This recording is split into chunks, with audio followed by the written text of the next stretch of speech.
A long time ago, there lived a cruel and harsh ruler named Dixon. His rule is so cruel that many people begin to hate him. This anger and hatred spread across his kingdom, and eventually, a powerful leader named King Wu of Jifa decided to challenge him. King Wu gathers an army of 50,000 soldiers and marches to fight against Dixon. In response, Dixon, who rules over the Shang dynasty, gathers an even bigger army. He sends 107,000 of his strongest and bravest soldiers to a place called Mui to stop King Wu. Both sides want to prove who truly deserves the right to rule, also known as the Mandate of Heaven. As the battle is about to start, the soldiers on both sides rush into combat. Dixon stands far away from the battlefield, watching everything from a distance. But then something unexpected happens. His own guards, who are supposed to protect him, suddenly turn against him and attack. Dixon fights back bravely, but he quickly realizes that all of his soldiers have betrayed him.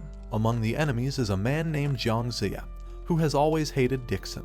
Jiang Zia flies straight toward Dixon, calling him a tyrant and attacking him without mercy. Dixon manages to escape the battlefield, but instead of being sad or scared, he starts laughing. He claims that he cannot die like normal people because he is immortal. In the end, he sets himself on fire and disappears in the flames. In the present day, many years later, an archaeologist and company chairman named Mr. Bai is giving a lecture at a university. The class he speaks to is full of students, and the topic is the famous Battle of Mui, where King Wu's army defeated Dixon's forces. Mr. Bai shows the class a bronze statue of Dixon, which has been discovered during an archaeological dig. While he is talking, a foreign student from France named Tart sees something interesting on the statue. He points out a ring on the statue's finger. Mr. Bai is surprised that Tart notices the ring, and he explains that it might have been one of Dixon's most valuable and mysterious belongings. When Tart asks if the real ring has ever been found, Mr. Bai says that its location is still unknown. Most students listen carefully,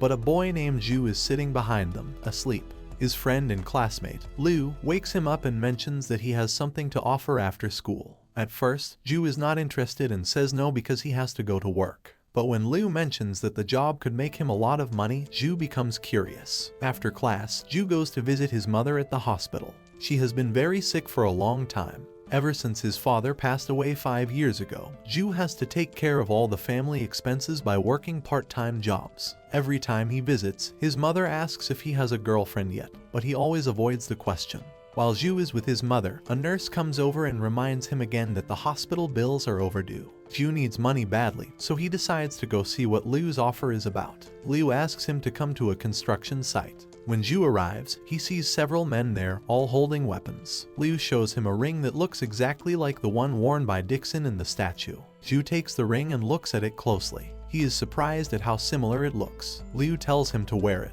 but Zhu refuses because he remembers something bad that happened in the past and does not want to take the risk again. However, Liu offers a deal. If Zhu wears the ring, he will pay all of his mother's medical bills. Zhu is still unsure. Just then, a woman appears and asks him whether he will wear the ring or not. Zhu turns around and sees a very beautiful woman named Jiang. He is stunned by her beauty. Jiang says she wants to take a video to record what might happen when someone wears the ring. Still thinking about his mother's hospital bills, Zhu finally agrees and wears the ring. At first, nothing happened. Everyone thinks the ring is fake. But after a few moments, Zhu begins to feel strange. His body feels weak, and he suddenly drops to his knees. He feels like throwing up. As he opens his mouth, something horrifying comes out. Liu is shocked to see it. Suddenly, Zhu attacks Liu without warning. He moves so fast that he cuts off one of Liu's arms. Liu falls unconscious from the pain and fear. As the others watch in terror, something even more disturbing happens. A strange and scary creature begins to grow out of Zhu's body. It is the same thing that attacked Liu. Everyone stands frozen, realizing that the ring is far from ordinary. The creature that comes out of Zhu is no ordinary thing. It is a terrifying monster made of blood, known as a blood devil. One of the men nearby panics and throws a stone at the creature, hoping to scare it off. But before the stone can even hit it, the blood devil vanishes into thin air. In the next second, the monster reappears and attacks more people who are standing nearby. Chaos breaks out and everyone begins to scream and run. Jiang, who has been calm until then, shouts for Zhu to take off the ring. She realizes the ring is the cause of the evil that has appeared. Zhu tries with all his strength to pull it off, but it is stuck. Jiang moves closer to help him remove it, but the blood devil notices them and quickly rushes toward them. Zhu acts fast and jumps in front of Jiang to protect her. He believes he won't survive the next attack, so he suddenly kisses her. He does it not out of romance but as a way to create a story. He hopes the world will believe he dies happy with a girlfriend so that his sick mother won't grieve too much. But just when the devil is about to strike Zhu, something unexpected happens. A man named Dao, who has been standing with them earlier, steps in and blocks the attack. Because of his help, Zhu and Jiang are able to run away. Dao stays behind to fight the blood devil, risking his life so the others can escape. Zhu and Jiang run as fast as they can until they reach a fast food restaurant. Zhu is exhausted and extremely thirsty. He grabs a soda and drinks it all at once, but his mind is filled with horrible images of what the devil has done to everyone earlier. As he sits there, he begins to worry that Liu might have died too. This scares him even more, not just because Liu is his friend, but because Liu has promised to pay his mother's hospital bills. If Liu is dead, there will be no money, and Zhu's mother will suffer. After a short rest, Jiang tells Zhu to follow her to the nearest hotel. Zhu is shocked by her sudden suggestion and doesn't know what to think. When they reach the hotel, he sees how fancy and expensive it is. He feels embarrassed and weak because he has no money. But to his surprise, Jiang pays for everything. That makes Zhu suspicious. He wonders if Jiang is hiding something or maybe even a monster like the blood devil who has tricked him into coming here. At the same time, he thinks maybe she is just being kind and maybe good things could happen between them. Inside the hotel room, Jiang finally explains who she is. She says she is a reporter from South City Daily. She has brought Zhu to the hotel not for romance but to study the ring more closely. She wants to find out what makes the ring so powerful and why it has caused such destruction. She examines the ring carefully, still trying to understand how it can summon such a monster. After taking notes, she tells Zhu to take off his clothes so she can check if the ring has changed anything on his body. Zhu is embarrassed and says no. In response, Jiang slaps him hard. The slap is so strong that Zhu faints right there. While he is unconscious, Jiang looks for her phone to report what she has learned, but she realizes it is missing. Thinking she might have dropped it, she decides to go back to the construction site to find it. Meanwhile, Zhu is still unconscious and dreaming. In his dream, he is back at the same construction site where everything has begun. The blood devil is there again, and it kills another man in front of him. Just as the monster is about to kill Zhu, he suddenly wakes up from the nightmare, gasping for breath. But he doesn't get a chance to rest. Just minutes later, the hotel room door bursts open, and a group of police officers enters. They have come to arrest him. The team is led by a woman named Mei, and her colleague Shen is with her. They tell Zhu he is the main suspect in the violent incident at the South City construction site. Zhu tries to explain that a blood devil has caused everything, not him. But the officers don't believe his story. They think he is making up lies to avoid getting in trouble. Zhu feels hopeless, so he tells them about Jiang.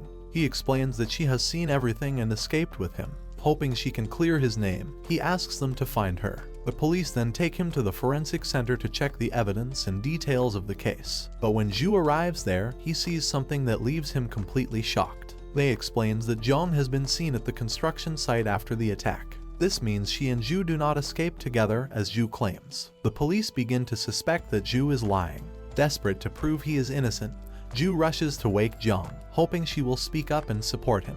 But Shen quickly stops him. The officers decide to take Zhu away in a patrol car and send him to a detention center. While he sits quietly in the car, confused and worried, Zhu suddenly hears the strange voice of the blood devil again. Without warning, the horrifying creature appears in front of him, though only he can see it. The devil makes an offer. If Zhu gives up control of his body, the devil will help him escape from the police. But Zhu doesn't accept the deal. He knows he has done nothing wrong, and he doesn't want to give in to evil just to run away. The devil disappears but warns him that it will find him again as long as he wears the ring.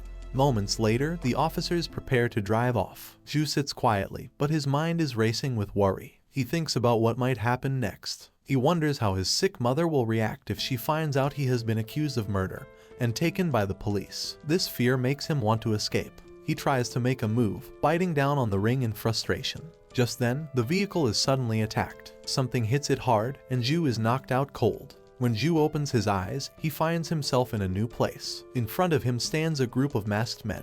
Looking around, he also sees that Mei and Shen are tied up in handcuffs. One of the masked men tells Zhu that their leader has ordered them to rescue him. The man hands Zhu a tablet screen, and Zhu is shocked to see Liu on the video call. Liu, who he thinks is dead, is alive. Even more surprising is that Liu's severed arm has somehow been fully restored. Liu explains that his arm has been healed because he has lots of money and powerful resources. This changes everything. Mei and Shen realize that Liu has survived the construction site attack, which means Zhu might not be guilty after all. Zhu begs Liu to tell the truth and explain that he didn't kill anyone. But Liu says he can't help that way. He has lost consciousness during the attack and can't say for sure what Zhu has done. Still, Liu has another plan to prove Zhu's innocence. He contacts one of his men who is working near the forensic lab. This person has a secret mission to recover Jiang's phone, which might contain videos of the incident. If those videos are real, they can clear Zhu's name. The man makes his way into the center and approaches Jiang's body. But then, something strange happens. Just as he gets close to her, Jiang's phone alarm suddenly rings. This wakes her up. The man freezes in fear as Jiang's body begins to move. She sits up slowly, and the wound in her stomach begins healing by itself. Terrified, the man tries to run out of the room. But before he can get away, Jiang vanishes into thin air. He radios Liu's team in panic, saying Jiang has come back to life. But most of them don't believe him. They tell him he'll be punished if he fails to bring back the phone. Despite his fear, he reaches for the phone, but Jiang reappears right behind him. What happens next is so terrifying that the man screams loudly. Everyone on the other end of the call hears his cry. Liu then explains that he has secretly been keeping an eye on Jiang because he suspects she is investigating him. However, everyone he sends to follow her has mysteriously disappeared. This leads him to believe that Jiang is probably not human either. Soon after, another one of Liu's agents at the forensic center sends a chilling message. The man who has gone to retrieve the phone is dead, and Jiang has left the building, taking the phone with her. Realizing the urgency, Liu orders everyone to chase after her immediately. The videos on Jiang's phone are likely the only proof that Zhu hasn't hurt anyone. Liu also promises Zhu that if he can recover the phone and bring back the ring, he will continue to pay for his mother's hospital care, even if Zhu dies trying. Later, some of Liu's men report seeing Jiang enter an old abandoned building. Another group follows her inside, hoping to catch her quickly. But as they enter the dark place, they are met with something unexpected and terrifying.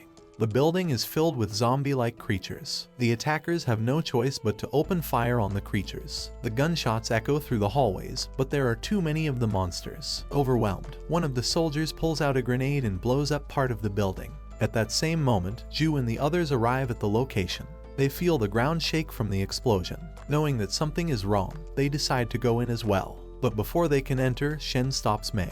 He warns her that the building is known for strange events. It has a dark history. People who go inside never come out again. It is rumored to be haunted, and many believe ghosts live inside. Despite the warning, Liu's team ignores the danger. They are determined to catch Jiang and get the phone back. So they enter the building, guns ready. As they continue walking deeper into the abandoned building, the group suddenly comes across the dead bodies of their fellow teammates. It is a horrifying sight that makes everyone more alert and scared. Zhu quickly asks the masked men to remove the handcuffs from Mei and Shen, explaining that they won't be able to move quickly or help if they are tied up. After agreeing, the group moves ahead together, though the tension is heavy in the air. Soon, they arrive at a room filled with large glass containers. Inside these containers are strange and frightening-looking creatures. The group is shocked by the sight, but they know they have to keep going. One of them finds a door leading to a staircase going down. Without knowing what lies ahead, they enter and descend further underground. What they don't know is that someone named John is secretly watching them through cameras. He activates a trap that causes the group to fall down to an even lower level. When they land at the bottom, everyone stands up quickly and looks around.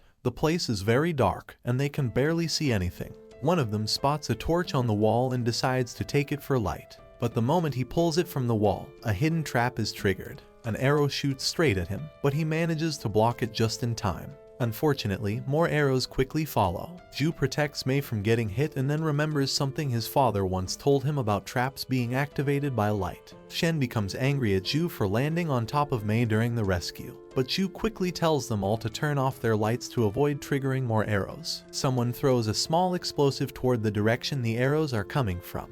It destroys a hidden camera that John has set up to monitor the group. John becomes furious after seeing this. Jiang is also revealed to be standing beside him, silently watching everything. After escaping the trap, the group finds another room. This time, there are two strange female bodies lying inside capsules. These bodies have human forms but animal heads, which look creepy and unnatural. On the wall nearby is an old painting. Shen guesses it might show a human sacrifice. He thinks there might be a secret door behind it. When he touches the painting, a hidden door opens. But before they can move further, one of the women inside the capsule suddenly wakes up and attacks a member of their group. Not long after, the second woman comes to life and also begins attacking. They manage to knock both women down, but no matter how hard they try, these creatures won't die. It seems they are more than just humans. Ju, who has been hiding in the secret room, accidentally touches something on the wall. It is a lipstick. When he smells it, he realizes it has a strange scent. He figures out that it is actually the switch to close the secret door. He quickly tells everyone to enter the room, and once they are all inside, the door shuts and begins to move downwards. It is actually an old elevator. At the bottom, they arrive in what looks like a very old medical room. There is a woman lying on an operating table. Shen is told to check if she is alive, and when he touches her, she slowly begins to move. The woman wakes up, and when she sees that she is not wearing any clothes, she panics. Her face looks very familiar to everyone. They are shocked to realize that she is actually Lily, a famous actress. Some of them get excited and even think of asking for her autograph. But May stops them, asking more serious questions about why Lily is in such a place. Lily can't say anything. She just sits there, crying. Ju notices a wound on Lily's neck and immediately becomes cautious. He warns the others to stay away from her. As they step back, the truth is revealed. Lily is not human anymore. She is some kind of monster in disguise. Without warning, she pulls out a weapon, ready to attack. The group knows that they have stepped into something far more dangerous than they ever imagined. When Lily suddenly attacked May, Shen stepped in just in time to block the strike. Ju had a strong feeling that this woman wasn't really Lily, the famous actress, but she just laughed and said she was indeed the real one. The group didn't want to believe her, but Lily then revealed something shocking. She began to explain a secret about what wealthy people wanted the most: eternal life. She claimed that fewer than 1% of the richest people in the country knew about it, and they had already taken steps to live forever. Lily said she wasn't supposed to gain access to this kind of procedure, but she used her charm and powerful contacts to get what she wanted. Because of this, the group realized that many others might have already gone through the same strange operation as Lily. She seemed irritated that just normal people like them were the ones who had woken her up. That's why she decided to attack again. But the captain of the group stepped in to block her first. Still, Lily got back up. The wounds she had received healed right away in front of their eyes. This surprised everyone. People started firing at her over and over until she finally dropped to the floor again. But even then, it didn't stop her. Her body pushed the bullets out like they didn't matter at all. When she tried to go after Ju and May, Shen bravely blocked her path, giving the others a chance to escape. Sadly, before anyone could run, Lily moved quickly and killed Shen right away. As she stood again, the captain fired another shot. That gave the rest of the group enough time to run. They also threw an explosive at Lily before escaping. When they joined the others, they asked about the captain. May guessed that he probably didn't survive the explosion. One of the masked men then said something shocking.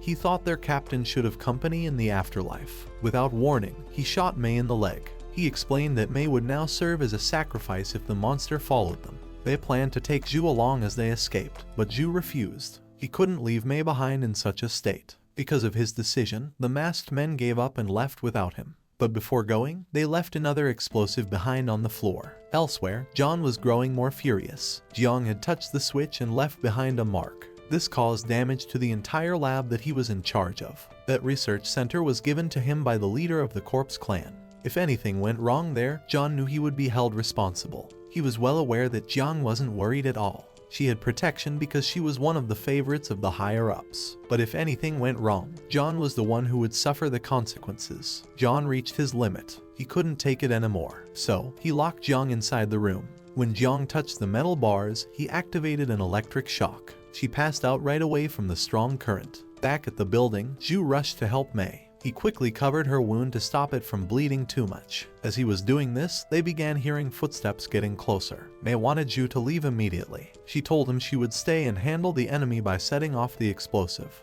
But Ju didn't listen. Instead, he stood up and slowly walked toward the sound of the enemy. He told May that he would be the one to deal with the creature, so that Lily wouldn't be able to get close to her again. Ju knew he was putting himself in great danger, but he couldn't let someone else sacrifice themselves while he escaped. Not long after, Ju finally stands face to face with Lily again.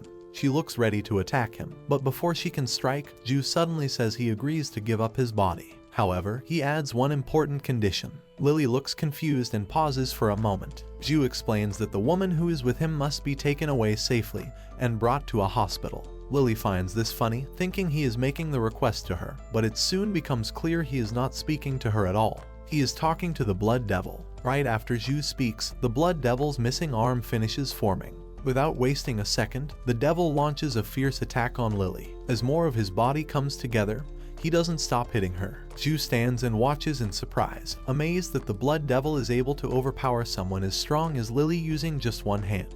At one point, the blood devil catches Lily and holds her tightly. She tries to fight back by attacking him from behind, but he just forms new arms and quickly destroys her weapon. Lily tries to escape, but the blood devil is too fast. He grabs her again and beats her down completely, winning the fight. Then the devil turns and moves towards Zhu. While all this is happening, the group who has left Zhu and Mei behind stops to rest inside a room. They feel scared and nervous, easily startled by every small noise. One of them becomes so irritated that he fires his gun at a rat, but he misses every shot.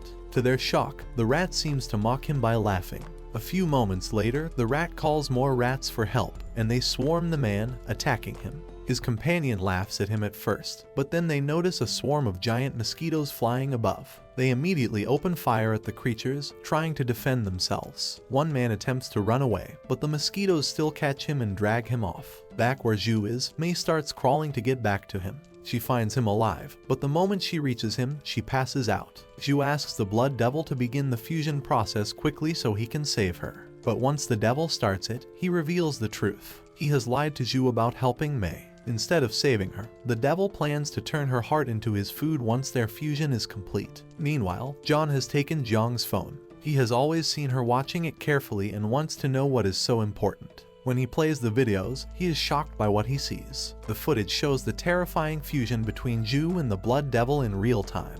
The more John watches, the more horrified he becomes. He can't understand what kind of monster this creature really is. The blood devil, now feeling fully alive again, looks thrilled that he can return and reclaim the ring. But just as he is celebrating, someone launches a surprise attack on him. It is the captain who has disappeared earlier. He is actually Dao, and he bravely jumps into battle with the devil. Despite being hit several times, Dao dodges many of the attacks with skill. He tries stabbing the blood devil with a knife, but it doesn't hurt him at all. The blood devil mocks him, saying he will take Dao's heart the same way he has taken another person's. Then he mentions crushing someone else's body just like before. When Zhu hears these names, the ones the blood devil mentions, he suddenly has a realization. He begins to suspect that this powerful and evil creature might be Dixon himself, the ancient figure known for terrible acts. Zhu asks the blood devil several questions, trying to understand what is really going on. That is when he finally learns the truth. Whoever wears the ring becomes a sacrifice when Dixon returns. Dao, hearing this, becomes furious. He believes the blood devil is nothing more than a monster that feeds on people's hearts. Since Dixon is also a member of the Corpse Clan, and Dao deeply hates this group, he becomes even more determined to destroy the creature. Without wasting time, Dao charges at the enemy. At the same time, Zhu throws a rock at the devil, trying to help. Even though it doesn't cause much damage, it serves as a distraction. This gives Dao the perfect moment to attack, and he succeeds in cutting off one of the devil's arms. When the blood devil moves to strike back, Dao swiftly cuts off the second arm too. But the victory is short-lived. The devil simply grows both arms back and steps away for a moment. When the blood devil strikes again, Dao defends himself without trouble. He pushes forward, and the battle between them continues. Zhu watches with amazement, surprised that Dao can actually keep up with such a powerful enemy. Meanwhile, in another part of the facility, Zhang wakes up and finds a terrifying sight. A goat's head is staring at her. It becomes clear that Wang plans to experiment on her, trying to change her head just like he has done to the two women in the capsules earlier. Zhang warns him by mentioning the name of the Corpse Clan's leader, hoping this will stop him. But Wang ignores her warning. He believes that their leader will not forgive Zhang for ruining the lab and exposing the blood devil's existence. As Wang moves closer, Zhang kicks him hard, forcing him to fall back. This causes some equipment to fall over too. One strange object, a severed hand with an eye, suddenly comes to life. Zhang tries to grab it, but it escapes and runs across the room. It reaches Zhang's computer and begins tampering with it. While Zhang is busy trying to fix the damage, the traps around the laboratory start activating on their own. In his frustration, Zhang accidentally presses a button that begins the lab's self-destruction process. Realizing the danger, he quickly collects all the important files he can. He also tells Zhang what is going on. When he sees Mei, still unconscious, he thinks of taking her along as a gift to their leader. At the same time, water starts pouring into the room. While the fight between Dao and the Blood Devil continues, Zhang picks up Mei and tries to escape. Zhu notices this and yells. Because of his shout, Dao gets distracted for a moment. The Blood Devil takes this chance to hit Dao hard, throwing him to the ground. As the monster prepares to finish Dao, Zhu uses the power of the ring. This surprises the Blood Devil. He tries to take over Zhu's body completely, but Zhu resists and breaks free from the devil's control. Slowly, the Blood Devil begins to dissolve, confused about why this is happening. Zhu's eyes and hands return to their normal state. He is shocked that he has somehow copied the devil's powers with his hand. Dao, watching all of this, thinks about someone who might be able to explain what just happened. But they need to escape first. Zhu runs to the door where Mei has fallen. Suddenly, Jiang falls on top of him. Dao immediately attacks her, thinking she is another enemy, but she dodges the blow. Dao is convinced she is also part of the Corpse Clan and continues attacking. But Zhu steps in between them to stop the fight. He believes Jiang is trying to escape too. The marks on her wrists and ankles prove that she has been tied up. They also think that she has been punished earlier for leaving a mark on the wall. As they look around, they notice the water level rising. That is when Jiang informs them that the entire lab is going to explode and they need to leave fast. Zhu still worries about Mei, but Jiang tells him that she is likely in a safer place than where they are now. Zhu starts walking again, but stops suddenly. In front of them, he sees something alarming. It is one of the bombs left behind by Dao's men, and it looks ready to explode. As they are trying to figure out how to handle the explosive situation, none of them realize that a dangerous creature has just woken up somewhere else in the facility. Dao thinks it would be best to destroy the explosive right away, but Jiang warns him that doing so could block their exit completely and trap them inside until they die. Because of that, she steps up and says she will take care of it. Dao agrees, but first decides to go relieve himself. He asks Zhu to come with him, but Jiang insists that Zhu stay behind to help her if needed. After Dao leaves, Jiang begins taking off her clothes and hands them to Zhu to hold. Zhu is confused but remains quiet. Jiang then carefully approaches the explosive and sets it off in a way that doesn't damage anything around it. Zhu stands up after the small blast and sees strange glowing patterns appear on Jiang's skin. Once she finishes getting dressed, she firmly tells Zhu not to tell anyone about what he saw on her body. Soon after, Dao rushes back, worried that Jiang might have harmed Zhu, but his concern quickly fades when he sees they are both fine. The water is rising again, so they have no choice but to keep moving fast to find a way out. As they move through the flooded halls, they come across some of Dao's teammates' bodies floating in the water. By the way their bodies look, Jiang guesses that the giant mosquitoes resting nearby have killed them. The noise made by a fallen capsule has probably disturbed the mosquitoes, waking them up. Reacting quickly, Jiang opens a hidden door in the wall, and all three of them run through it. Dao chooses to stay behind and distract the mosquitoes so Jiang and Zhu can escape safely. Jiang promises to leave marks along the way so he can find them later. As the mosquitoes fly toward him, Dao grabs a wooden plank to defend himself and fights off their bites. Luckily, he manages to escape before the water level gets too high and soon catches up with Jiang and Zhu. Their journey continues, and they reach a part of the facility where a large pool of water has formed because of damage to the building. Since the walkway is destroyed, they have no option but to swim across. Unknowingly, a monster is hiding beneath the water's surface. Just as Zhu is about to reach the other side, the creature grabs him and drags him under. Jiang immediately jumps into action and attacks the monster, forcing it to let go of Zhu. All three manage to get out of the water, but the creature comes back and attacks Zhu again. Thankfully, Dao steps in just in time and defends him, with Jiang helping as well. They make a run for the exit, but only Jiang is fast enough to reach the door first. The monster wraps one of its tentacles around Zhu again, but Dao slices through it, freeing him. Before they can escape, a sudden rumble shakes the ground. The monster's full body appears, and Dao throws an explosive at it. However, it has no effect. The creature lashes out at them again. Dao dodges its attacks, but the force causes a wall to collapse, releasing a strange gas. The gas makes both Zhu and Dao weak, and the monster quickly captures them. Just as the monster is about to eat them, Jiang returns and uses fire to attack it. This makes the creature drop them. They swim as fast as they can to escape, but the monster manages to grab Zhu once more. This time, he loses consciousness. When Zhu wakes up, he finds himself in a hotel room that he recognizes. But what shocks him most is seeing his face on the news. He is being named as a suspect in the attacks involving Mei and Shen. It is only then that he learns Mei is actually the daughter of a mayor. As he looks around the room, he notices a letter left behind by Dao.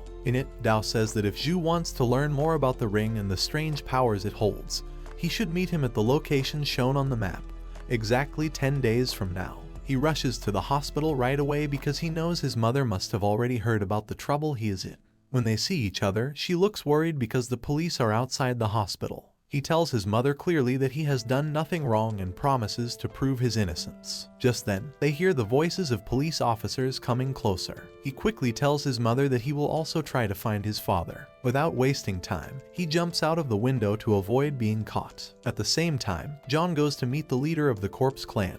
That leader turns out to be Bai. John shows Bai his latest experiments, hoping he will be impressed. But Bai doesn't care about them anymore. So, John decides to give him a surprise. He takes the cover off a hidden object, revealing May underneath. This shocks Bai because May is the daughter of the mayor, one of the richest and most powerful people in the country. Bai gets upset and warns John that capturing her could start a war between the people and the Corpse clan. John tries to defend his actions. He explains that May has already discovered their secret lab, so it is better to keep her with them. He also blames Jung, saying she is the one who allowed others to follow her, which led to people discovering their hideout. To support his story, John shows a video from May's phone. Bai seems pleased with the information and gives John some corpse pallets as a reward. While this is happening, Bai walks towards May, but suddenly Jung's voice is heard. She has been swimming in a pool nearby, unaware of the serious situation. John gets angry at Jung for what happened in the lab and tries to attack her, but she is quick and easily stops him. Then, Bai gives the phone back to Jung, asking her to handle the issue with the video. Suddenly, John begins to feel strange. Something is changing in his body. That's when he realizes Bai has secretly given him a corpse dissolution pallet. The effect is powerful, and it makes John bring out his monster form. He starts to fight with Jung. The battle is intense. Jung gets a chance to fight back, but John doesn't care. He pulls out a weapon and tries to hit her. Jung is fast and dodges, causing John's weapon to nearly strike Bai. Wang, who is also there and very angry, wants to fight John as well. But before he can do anything, Bai removes the eye patch from his eye. Long black tentacles come out and wrap around Wang, completely destroying him. This power is known as the Black Demon, and it is so strong that nothing is left of Wang's body afterward. Jiang claps at Bai's powerful display, but Bai isn't pleased. He ties her up too because he knows she has only used him to get rid of Wang. Still, Bai doesn't care about Zhu or the special ring. All that matters to him is Jiang finding the cultivation place so he can gain the ultimate power he has always dreamed of. Later that night, Zhu is hiding from the police when a car suddenly stops in front of him. Some men jump out, grab him, and force him into the vehicle. The car belongs to Liu. Zhu is furious with him and starts hitting Liu, blaming him for all the chaos in his life. Because of this, Liu's men hold Zhu down and plan to cut off his finger to take the ring he has. To stop them, Zhu remembers what Dao told him about another way to get the ring. He says they need to go to Tiangu Palace. Liu believes him and lets him go. Since Zhu has no clothes on, he grabs an outfit from a mannequin inside a mall and puts it on before walking away into the night. To save money on his journey to the Tiangu Palace, Zhu decides to travel by bus with a group of elders who have a special discount offer. He carries the map that Dao gives him, but the directions are difficult to understand. Because of this, he struggles to find the right place. As time passes, Zhu becomes very hungry and tired. He grows so weak that he collapses on the ground. While lying there, he suddenly hears a woman screaming nearby. Quickly, he hides behind some bushes and watches what is happening. A few men are chasing the woman, and when he looks more closely, he is shocked to see that the woman is his classmate, Tart. Zhu feels confused and curious about why she is in this area, so he decides to secretly follow them. They eventually reach a cliffside where the men surround Tart. They want to take the pendant she is wearing, claiming it belongs to their village. But Tart tells them she has worn that pendant since she was a child. The men notice the pattern on the pendant and say it comes from Mount Wuyi. Tart explains that a man gave it to her a long time ago, and she has come to this place to find that person. One of the men, losing patience, suddenly pulls out a gun and prepares to shoot. Still, Tart refuses to hand over the pendant. Just as the gun is about to fire, Zhu runs forward and stops the attacker. In the struggle, one of the men tries to grab the pendant, which causes Tart to lose her balance and fall off the cliff. Without thinking, Zhu pushes the other men aside and leaps after her. As he falls, his will to survive awakens the power inside the mysterious ring he wears. The power helps him grab onto the rocks of the cliff. Tart, hanging nearby, sees his glowing hand and unusual eyes. The sight shocks her so much that she faints. That night, when Tart finally wakes up, Zhu makes up a story, saying it is just a simple magic trick. But Tart doesn't believe him. She has read books about the immortals from Mount Wuyi and thinks Zhu has used some kind of ancient mystical power. She becomes very excited and begs Zhu to take her as his student so she can learn the same technique. Ju doesn't really want to teach her, but since she keeps insisting, he tells her they can talk about it later. First, they need to find a way to leave the cliff area. Ju tries using the power of the ring again, but nothing happens. Meanwhile, Tart looks around and sees something strange on the cliffside. There are coffins hanging on the rocks. These are part of an old burial practice where people believe placing coffins on cliffs will help the dead become immortal. Ju doesn't believe this at all. He thinks the coffins are just filled with bones and nothing special. Tart feels tired again and decides to take a nap. As she sleeps, Ju starts thinking about his father, who left many years ago and never returned. He blames his father for everything that has gone wrong in their lives, especially the poor condition of his mother. Full of anger, Ju urinates on one of the nearby coffins. As he turns away, Ju suddenly hears a knocking sound. It is coming from the same coffin he just disrespected. Slowly, the lid of the coffin opens. A pale hand reaches out, terrifying Ju. He falls to the ground in fear. When he looks up again, a ghostly creature appears in front of him. Tart wakes up because of the noise and, frightened, clings to Ju. To Ju's surprise, the strange creature seems to know who he is. It says it has been waiting for him and invites him to come along. Ju panics, thinking he might die, but the creature only laughs. It pulls out a picture of Ju, which makes Ju suspect Dao has something to do with this. The creature says his name is Muxuzi and explains that he has been sent by Wui Zhenjun from Tiangu Palace to welcome Ju. When Tart learns that Muxuzi is training to become immortal, she begs him to take her as a student too. But Muxuzi says he doesn't teach women. However, he adds that if Tart agrees to become his wife, he might accept her. To everyone's surprise, Tart quickly agrees. Muxuzi then holds both of them and says he will take them to Tiangu Palace. Ju looks at the two of them and feels like they are a strange kind of family. Muxuzi tells them to close their eyes and warns them not to open them no matter what happens. Then, all three of them jump together. When Ju lands, he opens his eyes even though Muxuzi warns them not to do so until he gives the signal. Right away, Ju notices he is inside a dark cave, but strangely, neither Tart nor Muxuzi is with him. As he looks around, he sees a group of people dressed in old-fashioned clothes, like those worn in ancient times. The place looks familiar to him, and he soon realizes it looks like the painting he once saw in the laboratory. Curious, Ju tries to get closer to the group. In the center of the crowd is an elderly man, and to his shock, the people start attacking and eating him. Ju is both scared and confused. He wants to hear what they are saying, so he slowly moves toward them. However, none of the people seem to notice him. He begins to think that what he is seeing is not happening now but is something from the past. Just to be sure, he looks around to see if someone else might be behind him. But the cave is empty. When he turns back to look at the group again, one of the men is suddenly standing right in front of him. The man leans in close and begins sniffing Ju. Alarmed, Ju punches the man, but to his surprise, his fist passes right through the man's body like it isn't even there. Everything goes black, and Ju faints. When Ju wakes up, Tart and Muxuzi are beside him. They explain that he passed out because he disobeyed Muxuzi and opened his eyes too early. Luckily, he is able to wake up without any lasting harm. As he stands up, he looks around and realizes that this cave is the same one he has seen many times in his dreams. Tart points out a stone nearby. Words are carved into it, saying that someone named Pengzu becomes immortal in this place. Ju remembers this spot clearly. It is where the old man had been eaten. He starts thinking that maybe the old man from the vision is Pengzu. But Muxuzi admits he is the one who carved those words into the stone. Even so, Ju feels certain that Pengzu is the man he saw, and that Pengzu's descendants, who turned against him, are the ones who later start the Corpse Clan. Just then, Dao appears. He notices Tart and asks about her. Ju introduces her as Muxuzi's future wife. But Dao laughs at the idea, saying Muxuzi is not allowed to marry because of the rules of their path. Muxuzi tries to get around this by saying he will quit cultivating if it means he can marry Tart. Dao exposes the truth again, and this time, Tart just gives Muxuzi a kiss on the cheek to thank him for bringing her there. This small gesture makes Muxuzi so happy that he says he will prepare something special. Ju assumes they are about to eat, but Muxuzi actually prepares a hot spring bath instead. Dao explains that they need to clean themselves before entering Tiangu Palace. After the bath, as they relax, Ju looks around and thinks deeply. The strange look of the place makes him uncertain. He can't tell if Dao and Muxuzi are truly good people or hiding something dark. He also begins to suspect that his first meeting with Dao isn't just a coincidence. Because of these doubts, Ju feels uneasy and wants to explore more of the area to learn the truth. However, he is still hungry and feeling weak. As he walks further into the cave, he notices a faint light ahead.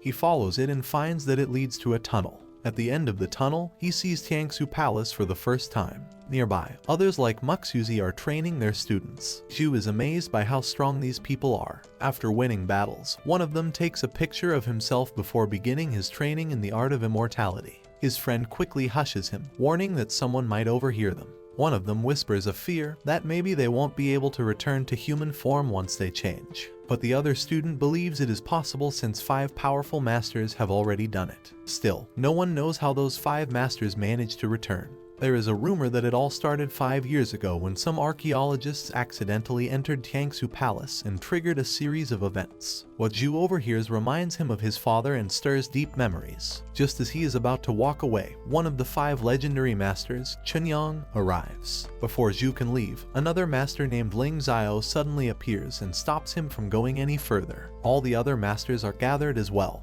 and when Chunyang notices the ring on Zhu's finger, he becomes very shocked. That ring has been missing from Tiangu Palace for a long time, and he wants to know why Zhu is wearing it. When Zhu realizes the attention is turning to him, he tries to escape. Chunyang quickly orders his students to catch him, but just in time, Muxuzi shows up. Muxuzi explains to the masters that Zhu is a guest of Zhenjun, and since Zhenjun has personally requested to meet Zhu, the others back off and bring him to Zhenjun right away. When they enter the hall, a variety of food is already prepared. Zhu is very hungry by then, and before anyone says anything, he grabs some food and begins eating. A few moments later, Zhenjun enters the room and notices Zhu helping himself to the feast. This surprises him. Dao tries to stop Zhu from eating, but before he can do much, Ling Xiao suddenly steps forward and attacks Zhu's table. Without warning, he targets Zhu directly. Dao tries to block Ling Xiao, but Ling Xiao ignores him and keeps attacking. Zhenjun doesn't react or interfere, so Ling Xiao releases his power toward Zhu. Surprisingly, Zhu manages to block the attack. His ring's power awakens again. He responds by pushing the energy back, and this leads to a real battle between the two. Ling Xiao attacks again and again, but Zhu defends himself and finally grabs Ling Xiao, slamming him down to the ground. At that moment, Zhenjun steps in and breaks up the fight. He strikes Zhu with his own power, and the others quickly surround Zhu with their weapons, ready to stop him if he moves again. Chunyang notices Zhu's red hair, which reminds him of someone from long ago. Zhenjun, now calm, returns to his seat and magically creates chairs for everyone. He has Zhu sit in the center. Zhenjun then asks Zhu why he has the sacred ring of Tiangu Palace. Zhu explains that he finds the ring by accident and wears it without knowing its power. That is why he has come to ask for help in removing it. But Zhenjun reveals a shocking truth. He says that 3 people before Zhu have also worn the ring, but all of them explode and die. No one has survived after wearing it. Even Zhenjun admits he does not know how to take the ring off. What amazes everyone is that Zhu has not only survived but also used its power. Zhenjun declares that Zhu has already become more powerful than anyone else in the palace. Because of that, Zhu is not allowed to leave. He has to stay in the palace because Zhenjun is planning to make an important announcement the next day. Later, the 4 great masters discuss what this announcement might be. They believe Zhenjun wants to become a heavenly immortal, but he has not yet chosen a person to take his place. Chunyang guesses that Zhenjun will finally name a successor, and it might be Zhu, since Zhenjun drinks an elixir daily to prepare for his heavenly transformation. Chunyang secretly tells one of their companions to give Zhenjun a special elixir that will fulfill his wish. What they don't know is that Jiang and Bai are already hiding outside. Jiang has successfully located the cultivation place and found Tiangu Palace. That same night, Zhenjun goes into his private room and drinks the elixir that has been prepared for him. Right after drinking it, he feels that someone else has secretly entered the room. He quickly tries to find out who the intruder is and follows the hidden presence through the room. Just when he is about to catch the person, the hidden figure pulls out a weapon and fires a shot at Zhenjun. Zhu and Dao are inside when they hear a loud gunshot. Rushing outside, they are shocked to hear the news that Zhenjun has been killed. They run straight to Zhenjun's private room to see for themselves. When Dao steps inside, he is stunned to find out who has done it. Zhu enters just a few moments later, but before he can react, he is shot. To his disbelief, it is Tart who pulls the trigger. Meanwhile, Chunyang and the other masters have already fought and destroyed the members of the Corpse Clan who dare to enter Tiangu Palace. News of Zhenjun's death soon reaches them. Once they find out that Tart is responsible, they now have a strong reason to seek revenge. After the chaos, Bai and Zheng arrive at the palace. They approach a disciple and ask where the cultivation chamber is. When the disciple refuses to give an answer, Bai kills him without hesitation. Knowing Zhenjun is now dead, Bai feels confident that no one can challenge them anymore. During this time, Zhu and Dao discover something surprising about Tart's past. Her father, Xiaoyazi, was once a disciple of Tiangu Palace too. Tart learns from her father's old letters that Zhenjun is responsible for her father's death. She reveals that her father had planned to leave the palace after discovering the truth about a murder case involving archaeologists 5 years earlier. But after that, her family never hears from him again. Years ago, when the archaeologists are attacked by the Corpse Clan, Zhu's father, Jin, is with them. Just when they are about to be killed, Zhenjun arrives and saves the group. During the chaos, Jin loses consciousness. When he finally wakes up, he realizes that Zhenjun, Xiaoyazi, and others have not returned to their normal human forms. He comes to know that all of them are already staying in Tiangu Palace. Later, the group is called to meet Zhenjun, but while waiting, one of their team members faints suddenly. After they return to their rooms, they find out that there are dangerously high levels of radiation in the palace. Jin decides to discuss the matter with Xiaoyazi,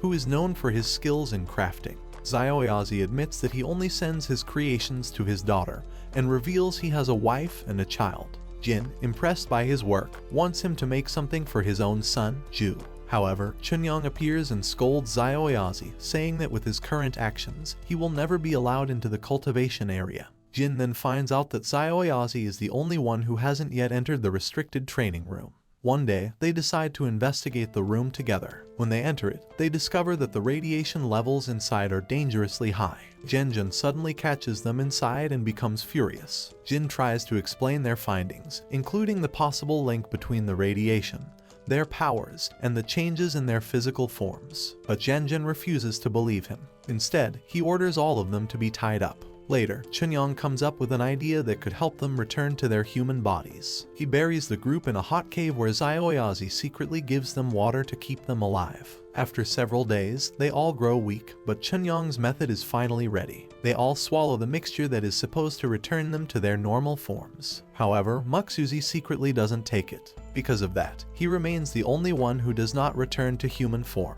This act goes against the sacred rules, and Zhenjun warns them never to repeat such a thing.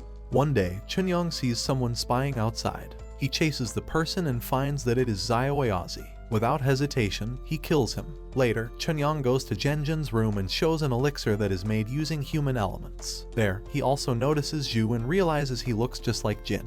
It is at that moment they discover Zhu is Jin's son. Zhu, full of anger over what has happened to his father, makes up his mind to take revenge. In his rage, he sets off an explosion that destroys Zhenjun's chamber. Dao acts quickly and rescues Tart and Muxuzi from the blast. Just when it seems like things are settling down, someone launches a sudden attack on Zhu. To his shock, it is Chunyang who has come to finish what was started. After Zhu stands up, he fights back against Chunyang with full force. However, Chunyang quickly dodges his attack, causing one of his allies to get accidentally injured. Zhu charges toward Chunyang again and uses his power, but Chunyang manages to avoid it. Then Chunyang strikes back, and his companions join in, combining their powers to defeat Zhu.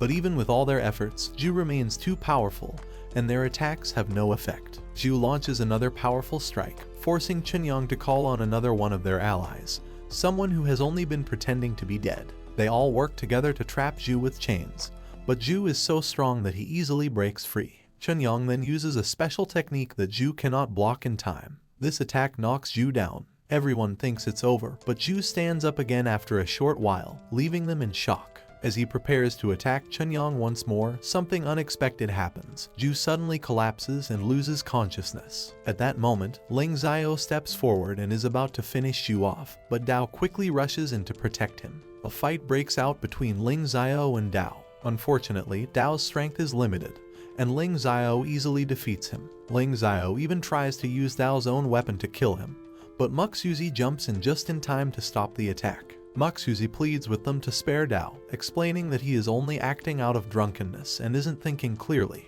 Chunyang, however, says he has no plans to forgive Dao unless Dao kneels before them 3 times as an apology. Dao refuses to do so, standing by his pride. Chunyang then attacks Dao, But Muxuzi takes the hit in Dao's place and dies instantly. Meanwhile, Bai and Zhang reach the gate of Tiangu Palace. Bai calls his followers and orders them to storm the palace. While two disciples are quietly talking about the recent deaths of Zhenjun and Muxuzi, Bai's men suddenly attack them.